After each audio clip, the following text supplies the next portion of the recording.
ସମସ୍ତେ ବାଇଜେନ୍ ମାଟିରେ ଛିଡ଼ା ହୋଇ ଗଣତନ୍ତ୍ର ରାଷ୍ଟ୍ରରେ ନାଗରିକର ଭୂମିକା ବିଷୟରେ ପ୍ରତିପାଦନ କରିବାର ସୁଯୋଗ ପାଇଥିବାରୁ ନିଜକୁ ଗୌରବାନ୍ୱିତ ମନେ କରୁଛି। 1947 ମସିହା ଅଗଷ୍ଟ ମାସ 15 ତାରିଖରେ ସାରା ଭାରତବାସୀ ଦେଖିଥିଲେ ସ୍ୱାଧୀନ ଭାରତର ପ୍ରଥମ ସୂର୍ଯ୍ୟୋଦୟ। ଭାରତକୁ କୁହାଗଲା ସ୍ୱାଧୀନ ଭାରତ, କିନ୍ତୁ ଭାରତର ତ ସମ୍ବିଧାନ ନଥିଲା। ପରବର୍ତ୍ତୀ ସମୟରେ ଭାରତ ଶାସିତ ହେଲା ଇଂରେଜମାନଙ୍କ ସମ୍ବିଧାନ। 1950 ମସିହା ଜାନୁଆରୀ ମାସ 26 ତାରିଖ ଦିନ ଭାରତ ନିଜର ସମ୍ବିଧାନ ପ୍ରଣୟନ କଲା।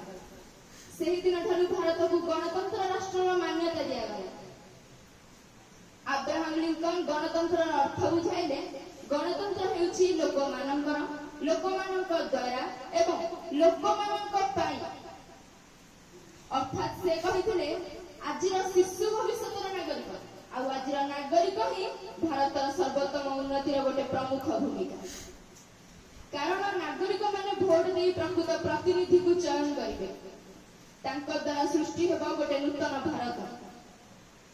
ସେଥିପାଇଁ ନାଗରିକ ମାନଙ୍କୁ ହେବାକୁ ପଡ଼ିବ ଶିକ୍ଷିତ, ନାଗରିକ ମାନଙ୍କୁ ହେବାକୁ ପଡ଼ିବ ସ୍ୱାବଲମ୍ବୀ, ନାଗରିକ ମାନଙ୍କୁ ହେବାକୁ ପଡ଼ିବ ନିୟମାନୁବର୍ତ୍ତୀ।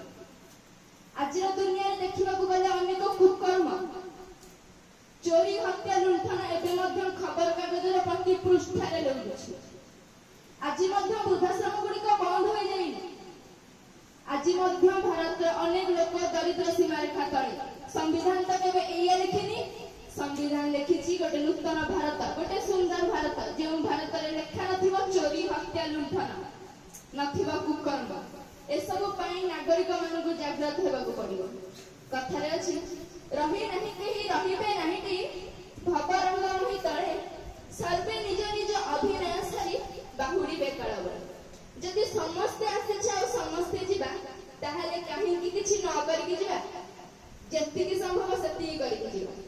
ନାଗରିକ ହୋଇ ଦେଶର ଉନ୍ନତି ପାଇଁ ଚେଷ୍ଟା କରିବା।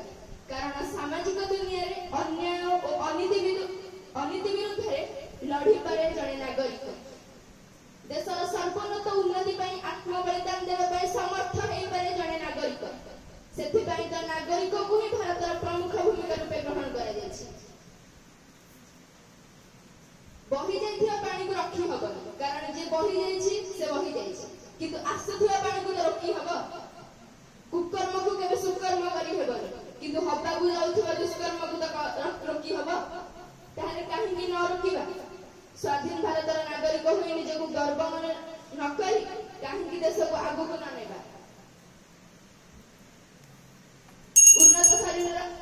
ଉନ୍ନତ ଶରୀର ପାଇ ଭଗବାନଙ୍କର ଉନ୍ନତ ସୃଷ୍ଟିରେ ଜନ୍ମ ନେଇଛେ ଦେଶର ଉନ୍ନତି ପାଇଁ।